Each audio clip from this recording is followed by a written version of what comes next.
ശരി, ആനത്തലവട്ടം ഈ പഠന കോൺഗ്രസ് കുമ്പസാര കോൺഗ്രസ് ആയെന്ന് പറയുന്ന വിമർശനത്തിനുള്ള മറുപടി.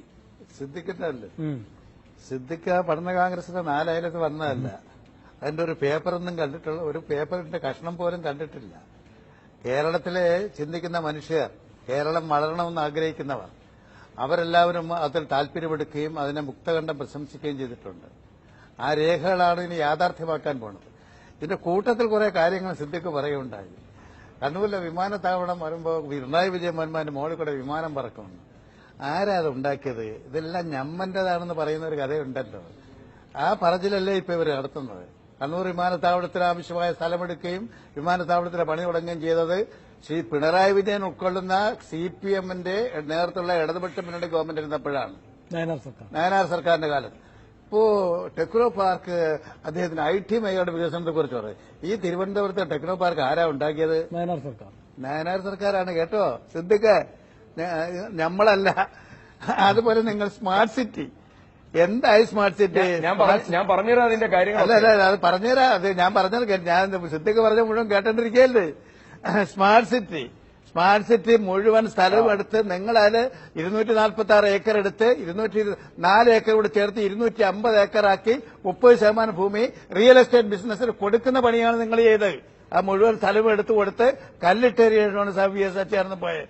ഇപ്പൊ 5 വർഷം ദഹിക്കാൻ പോണ്. എന്തായി സ്മാർട്ട് സിറ്റി? അവിടെ ഏതാണ്ട് ഒരു ഷെഡ് കെട്ടിയിട്ടുണ്ട്. എത്ര ലക്ഷം സ്ക്വയർ ഫീറ്റ് സ്ഥലമാണ് ഉണ്ടാക്കേണ്ടത്? ഉണ്ടായോ ഇതുവരെ? ആർക്കെങ്കിലും ഒരാളുടെ അവിടെ ഇതിന് പണി കൊടുക്കാൻ സാധിച്ചിട്ടുണ്ടോ? അവിടെ സ്ഥലമെടുക്കാൻ പോലും ഇപ്പൊ ആള് വരുന്നില്ല, നിങ്ങൾ ഉണ്ടാക്കിയതിന്റെ ഫലമായിട്ട്. ഇവിടെ വിഴിഞ്ഞം ഹാർബറിനെ കുറിച്ച് പറയണ്ടായല്ലോ. നിങ്ങൾ എതിർത്തില്ലായിരുന്നെങ്കിൽ, UPA ഗവൺമെന്റ് എടുത്തില്ലായിരുന്നെങ്കിൽ എന്നെ വിഴിഞ്ഞം ഹാർബർ യാഥാർത്ഥ്യമായത്. ടെൻഡർ ചെയ്തൊരു കവരാറ് വന്ന് സൂൺ ഡെവലപ്പേഴ്സ് എന്നൊരു കമ്പനി എടുത്തു. അത് ചൈനീസ് പാർട്ടി കമ്പനിയുമായിട്ട് കൊളാബറേഷൻ ആയതുകൊണ്ട് ചൈനീസ് കമ്പനിയെ ബ്ലാക്ക് ലിസ്റ്റ് കൊടുക്കാൻ ഒക്കില്ലെന്ന് പറഞ്ഞ് ആ പദ്ധതിയെ നിങ്ങൾ തടഞ്ഞിട്ടവരല്ലേ. ചൈനീസ് കമ്പനി എത്ര എണ്ണമാണ് ഇന്ത്യയിൽ കരാറെടുത്തിട്ടുള്ളത്? അവിടെയൊക്കെ ആകാം കേരളത്തെ ദ്രോഹിച്ചവരാണ് UDF. കേരളത്തിന്റെ പുരോഗതിക്ക് മുഴുവൻ തടസ്സുന്നവരാണ് UDF. ഇവിടെ എന്തെങ്കിലും വികസനം നടന്നിട്ടുണ്ടെങ്കിൽ ഇടതുപക്ഷ മുന്നണി ഗവൺമെന്റ് കാലത്ത് നടന്ന വികസനം മാത്രമാണ്. ഇപ്പൊ ഞങ്ങൾ നവകേരള മാർച്ച് നടത്തുമ്പോൾ ഭാവി കേരളം എങ്ങനെയായിരിക്കണം? നിങ്ങളുടെ 4-5 വർഷത്തെ ഭരണത്തിന്റെ ഫലമായിട്ട് എന്താ ഉണ്ടായത്? ഇനി നിങ്ങൾ ജനങ്ങളെ രക്ഷിക്കാൻ യാത്ര നടത്തണം. ലക്ഷക്കണക്കിന് തൊഴിലാളികൾ പണിയെടുത്ത വ്യവസായങ്ങളെ മുഴുവൻ തകർത്ത് തരിപ്പണമായില്ലേ? നിങ്ങളുടെ നേതാവ് KC വേണുഗോപാലൻ MP ഇന്ന് മുഖ്യമന്ത്രിയെ കത്തെഴുതിയിരിക്കുകയാണ്. ആ വകുപ്പ് കൈകാര്യം ചെയ്ത കയർ മന്ത്രി ആ വ്യവസായത്തെ മുഴുവൻ തകർത്തു. അസംഘടിത മേഖല, പരമ്പരാഗത മേഖല പണിയുള്ളവന്റെയൊക്കെ പണി പോയി. ലാഭത്തിൽ നടന്ന വ്യവസായശാലകൾ മുഴുവൻ നിങ്ങൾ നഷ്ടത്തിലാക്കി. അതിലുള്ള തൊഴിലാളിക്ക് പണിയില്ലാതാക്കി. പഠിച്ചു നിൽക്കുന്ന ചെറുപ്പക്കാർക്ക് ജോലി കിട്ടാനുള്ള വഴി മുഴുവൻ നിങ്ങൾ അടച്ച് എന്ത് ചുക്ക് ചെയ്തെന്നാണ്? 79,000 കോടി രൂപയായിരുന്നു 67 വർഷം കേരളപ്പിറവിക്ക് ശേഷം കേരളത്തിന്റെ കടം. നിങ്ങളത് 1,70,70,000 കോടിയാക്കി. 1 ലക്ഷം കോടി രൂപ കടം വാങ്ങി എന്ത് ചെയ്തു? ആർക്ക് കൊടുത്തു? ഇവിടെ ആശാ വർക്കേഴ്സിന് കൊടുക്കാവുന്ന 400 രൂപ പോലും കൊടുക്കാതെ അവരെ പട്ടിണിക്കിടുന്ന ഗവൺമെന്റ്. അംഗനവാടി ടീച്ചേഴ്സിന് കൊടുക്കാമെന്ന് പറഞ്ഞ് കൊടുക്കാത്ത ഗവൺമെന്റ്.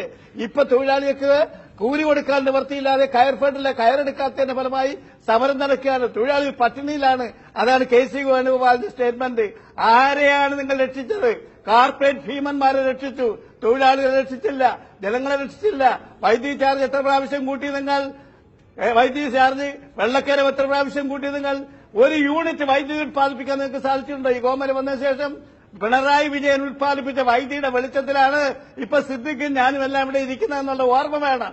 എന്നിട്ടാണ് നിങ്ങൾ ആക്ഷേപം പറയുന്നത്. നിങ്ങളുടെ 4 വർഷത്തെ കാലത്ത് ഭരണം കേരളത്തിൽ മുടിച്ച ഭരണമാണ്. ഇതുപോലെ അഴിമതിയിൽ മുങ്ങിക്കുടിച്ചൊരു ഗവൺമെന്റ് കേരളത്തിന്റെ ചരിത്രത്തിലുണ്ടായിട്ടുണ്ടോ? ഏതെങ്കിലും ഒരു മന്ത്രി അഴിമതിയുടെ അമ്പ് ഏൽക്കാത്തവനുണ്ടോ? മുഖ്യമന്ത്രി ഉൾപ്പെടെ. എന്നിട്ട് അതിനെക്കുറിച്ച് അന്വേഷിക്കാൻ നിയമിച്ച കമ്മീഷൻ, ആ കമ്മീഷൻ ഒരു ജുഡീഷ്യൽ കമ്മീഷനെ നിങ്ങൾ നോക്കുകുത്തിയാക്കുന്നു. ആ ജുഡീഷ്യൽ കമ്മീഷൻ പറയാണ്, എന്നെ നിങ്ങൾ നിയമിച്ചു വർക്ക് ചെയ്യാൻ സമ്മതിക്കില്ലെങ്കിൽ, സാക്ഷികളെ വിട്ടേറിയില്ലെങ്കിൽ നിങ്ങളുടെ പോലീസ് സ്റ്റേഷന്മാർ പോലും ഒളിഞ്ഞു കളിക്കുന്നു, ഞാനും ഇട്ടിട്ട് പോകും, അല്ലെങ്കിൽ എന്നോട് മതിയാക്കാൻ പറയൂ എന്നൊരു കമ്മീഷൻ ഈ കേരളത്തിന്റെ ചരിത്രത്തിൽ ഇപ്പോഴത്തെ കമ്മീഷൻ, നിങ്ങൾ നിയമിച്ച കമ്മീഷൻ അല്ലാതെ വേറെ ഏതെങ്കിലും ഒരു കമ്മീഷൻ പറഞ്ഞിട്ടുണ്ടോ? ഈ നാണം കെട്ട പണി ചെയ്യാമോ? ജോപ്പന് പോകാൻ അനാരോഗ്യം, സരിതയ്ക്ക് പോകാൻ അനാരോഗ്യം, സരിതയ്ക്ക് മൂക്കിൽ കൂടെ രക്തം വരും. എന്നിട്ടിപ്പോ ഉമ്മൻചാണ്ടി പോയി ഹാജരാകുന്നു. മറ്റുള്ളവരൊക്കെ ഹാജരായി തെളിവ് സ്വീകരിക്കാനുള്ള വഴി മുഴുവൻ നിങ്ങൾ അടയ്ക്കുന്നു. ഒരു ഉളുപ്പുമില്ലാതെ വീണ്ടും വന്ന് പറയാണ് നിങ്ങൾ ഇവിടെ തേനും പാലും ഒഴിക്കെന്ന്. കണക്ക് പറയണം. 1,50,000 കോടി രൂപയായി കേരളത്തിലെ പെറ്റ് വീണ കുട്ടിക്കടക്കം 40,000 രൂപ ജാമ്യം നിർത്തി കടം വാങ്ങിയിരിക്കുകയാണ്. ആ വാങ്ങിയ കടം ആർക്ക് കൊടുത്തു, എന്തിനു വിനിയോഗിച്ചു? ആ കണക്കുകൾ നിങ്ങൾ പറയണം. എന്നിട്ട് കേരളത്തെ രക്ഷിച്ചു പോലും. കേരളത്തെ രക്ഷിക്കാൻ വേണ്ടിയിട്ട് ഇപ്പോ സുധീരൻ ജാഥ നടത്തിയാണ് ജനങ്ങളെ രക്ഷിക്കാൻ. ഉമ്മൻചാണ്ടിയുടെ കയ്യിൽ നിന്ന്, ഉമ്മൻചാണ്ടിയുടെ ഭരണത്തിൽ നിന്ന് ഇവിടെ ഒരു ബാർ കേസ് വന്ന്, ഞങ്ങളാരും ബാറുകാരുടെ വക്താക്കളല്ല. നിങ്ങൾ കാണിച്ച ഈ തോന്നിയാസം കാണിക്കുന്ന നയമല്ല ഞങ്ങളുടേതുള്ളത്. ബാറെല്ലാം നിരോധിച്ചു, മദ്യം നിരോധിച്ചു എന്ന് പറഞ്ഞു. AK ആന്റണി വന്ന് പറഞ്ഞു, നിങ്ങളുടെ നിരോധനത്തിന്റെ ഫലമായി 30% വീടുകളിൽ ഇപ്പോഴും മദ്യമാണ്, ബാറുകളായി മാറിക്കഴിഞ്ഞിരിക്കുന്നു. ദിവസേനയുടെ സ്പിരിറ്റ് പിടിക്കുകയാണ്, ദിവസേന ചരസ് പിടിക്കുകയാണ്, കഞ്ചാവ് പിടിക്കുകയാണ്. മദ്യത്തിന്റെ വരുമാനം 806 ബാർ പൂട്ടിയെന്ന് പറയുന്നു. 846 ബിയർ വൈൻ പാർലർ തുടങ്ങി. ഇപ്പൊ വൈൻ്റെ ലിക്കറിന്റെ കണ്ടന്റ് കൂടി, വീര്യം കൂടി, ബിയറിന്റെ വീര്യം കൂടി. കച്ചവടം സുലഭമായി നടക്കുന്നുണ്ട്. അതിന്റെ പേരിൽ കാശ് വാങ്ങിക്കലായിരുന്നു. ലൈസൻസ് പുതിയ കൊടുക്കുന്നതിന്റെ ഫലമായിട്ട് ഇടതുപക്ഷ മുന്നണി ഗവൺമെന്റ് കാലത്ത് എക്സൈസിൽ മന്ത്രി ഉണ്ടായിരുന്നു. ഒരു കപ്പ് ചായ വാങ്ങിച്ചു കൊടുത്തെന്ന് നിങ്ങൾ അന്ന് പറഞ്ഞിട്ടുണ്ടോ? ഇന്ന് പറയാൻ ധൈര്യമുണ്ടോ? ബാറുകാർ പറയുന്നുണ്ടോ? ഞങ്ങളെ സംബന്ധിച്ച് ഓരോ മന്ത്രിയെക്കുറിച്ചും പറയുന്ന കഥകളൊക്കെ എന്താ? എത്ര നാണം കെട്ട കഥകളാണ് പറയുന്നത്. ഇങ്ങനെ നാണം കെട്ട ആക്ഷേപങ്ങൾ കേട്ട പറഞ്ഞ ഒരു ഗവൺമെന്റ് കേൾക്കാൻ വിധിക്കപ്പെട്ട ഒരു ഗവൺമെന്റ് ശ്രീ ഉമ്മൻചാണ്ടിയുടെ ഗവൺമെന്റ് അല്ലാതെ വേറെ ഏതെങ്കിലും ഗവൺമെന്റ് ഉണ്ടോ?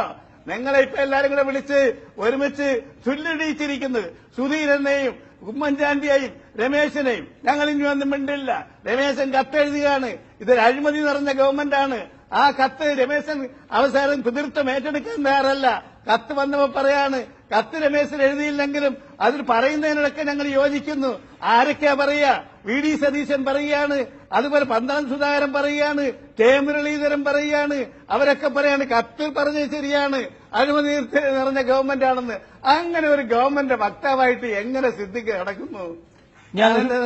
ഞാൻ ഒരു ഇടവേളയിൽ കൂടി പോകണം. ഇടവേളയ്ക്ക് ശേഷം കോൺഗ്രസിന്റെ മറുപടി സിദ്ദിഖിൽ നിന്ന് പ്രതീക്ഷിക്കുന്നു.